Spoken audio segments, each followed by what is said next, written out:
Hey guys, we're ready to read the next chapter of Wonder. Today we're reading pages 100 through 117, and then you will complete your assignment after you listen to this part of the story. So, the next chapter that we're going to read is called Breakfast. Remember, we are currently reading from Via's point of view, so that's August's sister, or Augie's sister, Via. And this book is written by the different people's point of views. So first we heard about Augie from his perspective. Now we're hearing from Via's perspective, and this is part two. Again, we're doing pages 100 through 117. Here we go. Breakfast. Can you pick me up from school today? I said the next morning, smearing some cream cheese on my bagel. Mom was making August's lunch, American cheese on whole wheat bread, soft enough for Augie to eat, while August sat eating oatmeal at the table. Dad was getting ready to go to work. Now that I was in high school, the new school routine was going to be that Dad and I would take the subway together in the morning, which meant his having to leave 15 minutes earlier than usual. Then I'd get off at my stop and he'd keep going. And Mom was going to pick me up after school in the car. I was going to call Miranda's mother to see if she could drive you home again, Mom answered.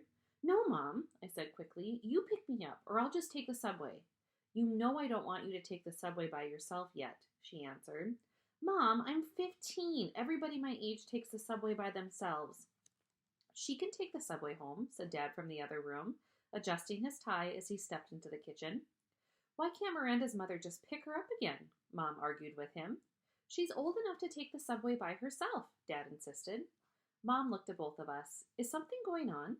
She didn't address her question to either one of us in particular. You would know if you had come back to check on me, I said spitefully, like you said you would. Oh, God, Via, said Mom, remembering now how she had completely ditched me last night. She put down the knife she was using to cut Augie's grapes in half, still a choking hazard for him because of the size of his palate. I am so sorry. I fell asleep in Augie's room by the time I woke up. I know, I nodded indifferently. Mom came over, put her hands on my cheeks, and lifted my face to look at her. I'm really, really sorry, she whispered. I could tell she was. It's okay, I said. Via?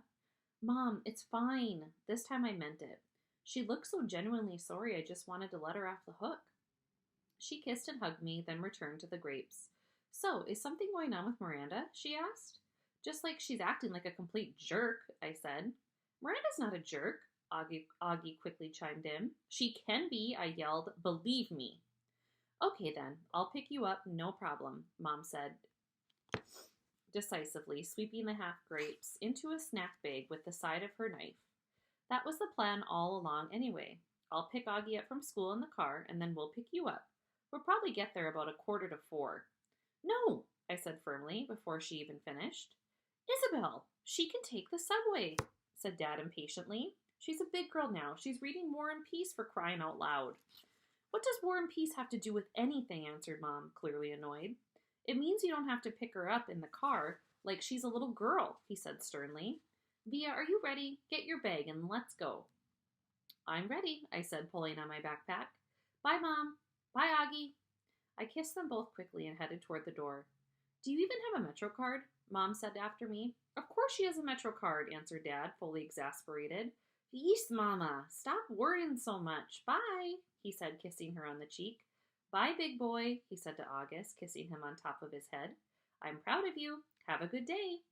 Bye, Daddy. You too. Dad and I jogged down the stoop stairs and headed down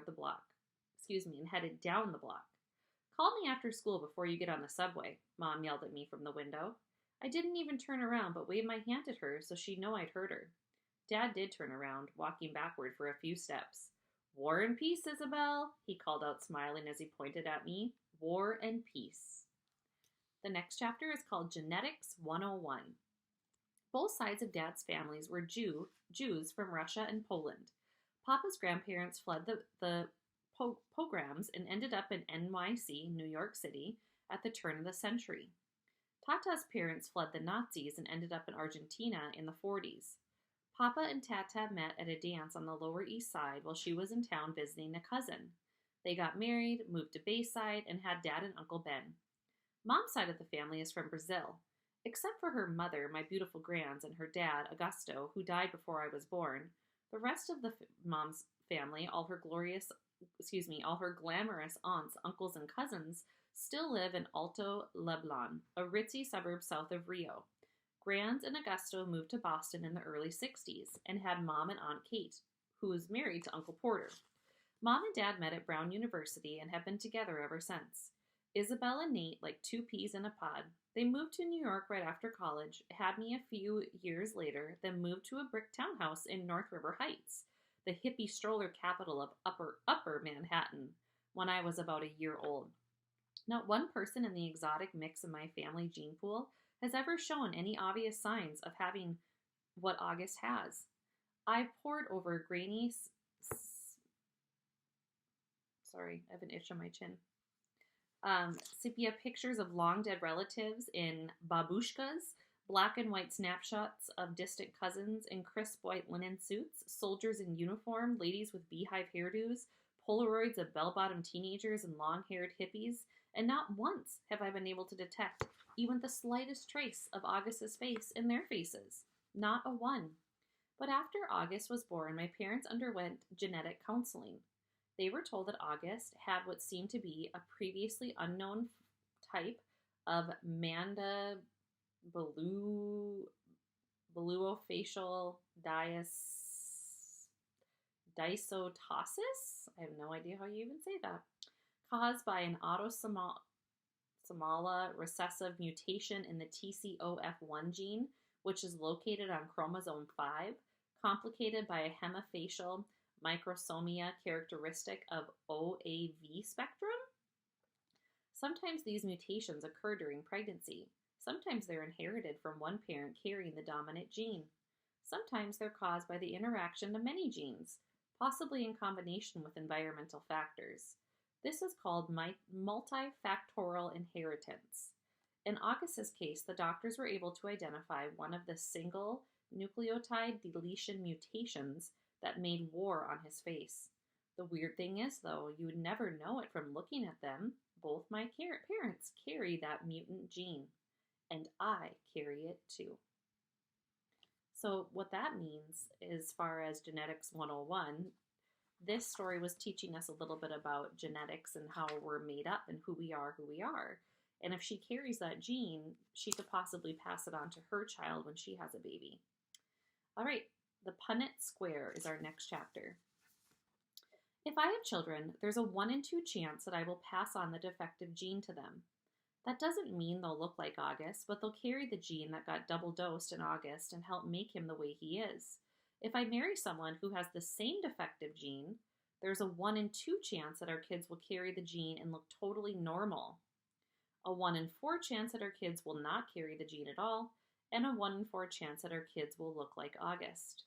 If August has children with someone who doesn't have a trace of the gene, there's a 100% probability that their kids will inherit the gene, but a 0% chance that their kids will have a double dose of it like August, which means they'll carry the gene no matter what, but they could look totally normal. If he marries someone who has the gene, their kids will have the same odds as my kids. This only explains the part of August that's explainable. There's that other part of his genetic makeup that's not inherited, but just incredibly bad luck. Countless doctors have drawn little tic-tac-toe grids for my parents over the years to try to explain the genetic lottery to them. Genetics use these Punnett squares to determine inheritance, recessive and dominant genes, probabilities, and chance. But for all they know, there's more they don't know. They can try to forecast the odds, but they can't guarantee them. They use terms like germline mosaicism, chromosome rearrangement, or delayed mutation to explain why their science is not an exact science. I actually like how doctors talk. I like the sound of science. I like how words you don't understand explain things you can understand. There are countless people under words like germline mosaicism, chromosome rearrangement, or delayed mutation. Countless babies who will never be born, like mine. So I'm going to go back to that line one more time. Via says, countless babies who will never be born, like mine. So right now I believe in Via's mind, she doesn't want to have children. She's afraid that if she does, this same thing will happen to her own children, just like Augie. That's just the the guess of what I'm thinking would possibly happen. Okay, Out with the Old is our next chapter. Miranda and Ella blasted off. They've attached themselves to a new crowd destined for high school glory. After a week of painful lunches where all they would do was talk about people that didn't interest them, I decided to make a clean break for it. They asked no questions. I told no lies. We just went our separate ways. I didn't even mind after a while. I stopped going to lunch for about a week, though, to make the transition easier, to avoid the fake, "Oh shoot, there's no room for you at the table, Olivia." It was easier just to go to the library and read. I finished War and Peace in October. It was amazing. People think it's such a hard read, but it's really just a soap opera with lots of characters, people falling in love, fighting for love, dying for love. I want to be in love like that someday. I want my husband to love me the way Prince Andrioli loved Natasha. I ended up hanging out with a girl named Eleanor, who I'd known from my days at PS 22, though we'd gone to different middle schools. Eleanor had always been a really smart girl, a little bit of a crybaby back then, but nice. I never realized how funny she was, not laugh out loud daddy funny, but full of great quips, and she never knew how lighthearted I could be. Eleanor, I guess, had always been under the impression that I was very serious, and as it turns out, she never liked Miranda and Ella. She thought they were stuck up. I gained entry through Eleanor to the smart kids table at lunch. It was a larger group that I'd been accustomed to hanging out with, and a more diverse crowd. It included Eleanor's boyfriend, Kevin, who would definitely become class president someday.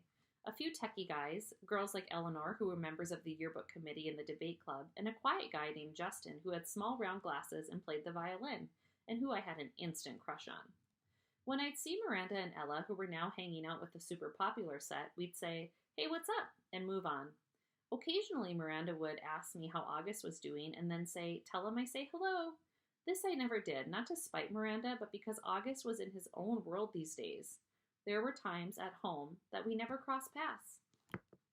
October 31st. Grants had died the night before Halloween. Since then, even though it's been 4 years, this has always been a sad time of year for me. For Mom, too, though she doesn't always say it. Instead, she immerses herself in getting August's costume ready, since we all know Halloween is his favorite time of year. This year was no different. August really wanted to be a Star Wars character called Boba Fett. So Mom looked for a Boba Fett costume in August's size, which strangely enough was out of stock everywhere. She went to every online store, found a few on eBay that were going for an outrageous amount, and finally ended up buying a Jango Fett costume that she then converted into a Boba Fett costume by painting it green. I would say in all, she must have spent 2 weeks working on that stupid costume. And no, I won't mention the fact that Mom has never made any of my costumes because it really has no bearing on anything at all. The morning of Halloween, I woke up thinking about Grans, which made me really sad and weepy. Dad kept telling me to hurry up and get dressed, which just stressed me out even more, and suddenly I started crying. I just wanted to stay home. So Dad took August to school that morning, and Mom said I could stay home, and the two of us cried together for a while. One thing I knew for sure, however much I missed Grans, Mom must have missed her more. All those times August was clinging to life after a surgery, all those rush trips to the ER, Grants had always been there for Mom. It felt good to cry with Mom. For both of us. At some point, Mom had the idea of our watching The Ghost and Mrs. Mirror together, which was one of our all-time favorite black and white movies. I agree that was a great idea. I think I probably would have used this weeping session as an opportunity to tell Mom everything that was going on at school with Miranda and Ella, but just as we were sitting down in front of the DVD player, the phone rang. It was the nurse from August's school calling to tell Mom that August had a stomachache and should be picked up. So much for the old movies and the mother-daughter bonding. Mom picked Augie up, and the moment he came home, he went straight to the bathroom and threw up. Then he went to his bed and pulled the covers over his head. Mom took his temperature, brought him some hot tea, and assumed the August mom, roll again. Via's mom, who had come out for a little while, was put away. I understood, though, August was in bad shape. Neither one of us asked why he had worn his bleeding scream costume to school instead of the Boba Fett costume Mom had made for him. If it annoyed Mom to see the costume she had worked on for 2 weeks tossed on the floor unused, she didn't show it. The next chapter is called Trick or Treat. August said he wasn't feeling well enough to go trick-or-treating later in the afternoon, which was sad for him because I know how much he loved to trick-or-treat, especially after it got dark outside. Even though I was well beyond the trick-or-treating stage myself, I usually threw on some mask or other to accompany him up and down the blocks, watching him knocking on people's doors, giddy with excitement. I knew it was the one night a year when he could truly be like every other kid. No one knew he was different under the mask. To August, that must have felt absolutely amazing. At 7 o'clock that night, I knocked on his door. Hey, I said. Hey, he said back. He wasn't using his PlayStation or reading a comic book. He was just lying in his bed looking at the ceiling. Daisy, as always, was next to him on the bed, her head draped over his legs. The bleeding Scream costume was crumpled up on the floor next to the Boba Fett costume. How's your stomach? I said, sitting next to him on the bed. I'm still nauseous. You sure you're not up for the Halloween parade? Positive. This surprised me. Usually August was such a trooper about his medical issues, whether it was skateboarding a few days after his surgery or sipping food through a straw when his mouth was practically bolted shut. This was a kid who's gotten more shots, taken more medicines, put up with more procedures by the age of 10 than most people would have put up with in their 10 lifetimes. And he was sidelined from a little nausea? You want to tell me what's up? I said, sounding a bit like Mom. No. Is it school? Yes. Teachers, schoolwork, friends? He didn't answer. Did someone say something? I asked. People always say something, he answered bitterly. I could tell he was close to crying. Tell me what happened, I said. And he told me what happened. He had overheard some very mean things some boys were saying about him. He didn't care about what the other boys had said. He expected that, but he was hurt that one of the boys was his best friend, Jack Will. I remembered his mentioning Jack a couple of times over the past few months. I remembered Mom and Dad saying he seemed like a really nice kid, saying they were glad August had already made a friend like that. Sometimes kids are stupid, I said softly, holding his hand. I'm sure he didn't mean it. Then why would he say it? He'd been pretending to be my friend all along? Tushman probably bribed him with good grades or something. I bet he was like, hey, Jack, if you make friends with the freak, you don't have to take any tests this year. You know that's not true, and don't call yourself a freak. Whatever. I wish I'd never gone to school in the first place. But I thought you were liking it. I hate it. He was angry all of a sudden, punching his pillow. I hate it. I hate it. I hate it. He was shrieking at the top of his lungs. I didn't say anything. I didn't know what to say. He was hurt. He was mad. I let him have a few more minutes of his fury. Daisy started licking the tears off of his face. Come on, Augie, I said, patting his back gently. Why don't you put on your Jango Fett costume, Anne? It's a Boba Fett costume. Why does everyone mix that up? Boba Fett costume, I said, trying to stay calm. I put my arm around his shoulders. Let's just go to the parade, okay? If I go to the parade, Mom will think I'm feeling better and make me go to school tomorrow. Mom would never make you go to school, I answered. Come on, Augie, let's just go. It'll be fun, I promise, and I'll let you have all my candy. He didn't argue. He got out of bed and slowly started pulling on his Boba Fett costume. I helped him adjust the straps and tighten the belt, and by the time he put his helmet on, I could tell he was feeling better. All right, our last chapter today is called Time to Think. August played up the stomach ache the next day so we wouldn't have to go to school. I admit I felt a little bad for Mom, who was genuinely concerned that he had a stomach bug, but I had promised August I wouldn't tell her about the incident at school. By Sunday, he was still determined not to go back to school. What are you planning on telling Mom and Dad? I asked him when he told me this. They said I could quit whenever I wanted to. He said this while he was focused on a comic book he was reading. But you've never been the kind of kid who quits things, I said truthfully. That's not like you. I'm quitting. You're going to have to tell Mom and Dad why, I pointed out, pulling the comic book out of his hand so he'd have to look up at me while he was talking. Then Mom will call the school and everyone will know about it. Will Jack get in trouble? I would think so. Good. I have to admit, August was surprising me more and more. He pulled another comic book off his shelf and started leafing through it. Augie, I said, are you really going to let a couple of stupid kids keep you from going back to school? I know you've been enjoying it. Don't give them that power over you. Don't give them the satisfaction. They have no idea I even heard them, he explained. No, I know, but... Via, it's okay. I know what I'm doing. I've made up my mind. But this is crazy, Augie, I said empathetically, pulling the new comic book away from him too. You have to go back to school. Everyone hates school sometimes. I hate school sometimes. I hate my friends sometimes. That's just life, Augie. You want to be treated normally, right? This is normal. We all have to go to school sometimes despite the fact that we have bad days, okay? Do people get out of their way to avoid touching you, Via? He answered, which left me momentarily without an answer. Yeah, right, that's what I thought. So don't compare your bad days at school to mine, okay? Okay, that's fair, I said, but it's not a contest about whose days suck the most, Augie. The point is, we all have to put up with the bad days. Now, unless you want to be treated like a baby the rest of your life or like a kid with special needs, you just have to suck it up and go. He didn't say anything, but I think that last bit was getting to him. You don't have to say a word to those kids, I continued. August, actually, it's so cool that you know what they had said. August, I'm going to read that again. August, actually, it's so cool that you know what they said, but they don't know you know what they said, you know. What the heck? You know what I mean. You don't have to talk to them ever again if you don't want to, and they'll never know why, see? Or you can pretend to be friends with them, but deep down inside you know you're not. Is that how you are with Miranda? He asked. No, I answered quickly, defensively. I never fake my feelings with Miranda. So why are you saying I should? I'm not. I'm just saying you shouldn't let those little jerks get to you. That's all. Like Miranda got to you? Why do you keep bringing Miranda up? I yelled impatiently. I'm trying to talk to you about your friends. Please keep mine out of it. You're not even friends with her anymore. What does that have to do with what we're talking about? The way August was looking at me reminded me of a doll's face. He was just staring at me blankly with his half-closed doll eyes. She called the other day, he said finally. What? I was stunned. And you didn't tell me? She wasn't calling you, he answered, pulling both comic books out of my hands. She was calling me, just to say hi, to see how I was doing. She didn't even know I was going to a real school now. I can't believe you hadn't even told her. She said the two of you don't hang out as much anymore, but she wanted me to know she'd always loved me like a big sister. Double stunned, stung, flabbergasted. No words formed in my mouth. Why didn't you tell me? I said finally.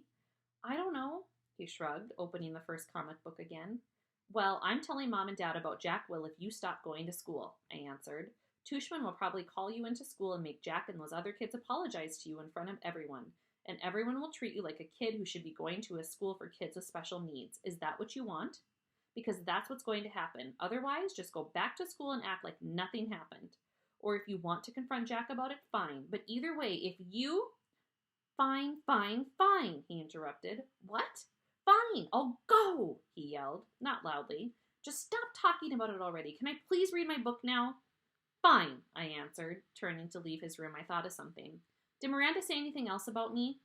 He looked up from the comic book and looked right into my eyes. She said to tell you she misses you, quote, unquote. I nodded. Thanks, I said casually, too embarrassed to let him see how happy that made me feel. And that ends chapter 2. When I read to you tomorrow, we will start chapter 3, and it is told from Summer's point of view. Go ahead and complete quiz number 6. We'll see you guys tomorrow.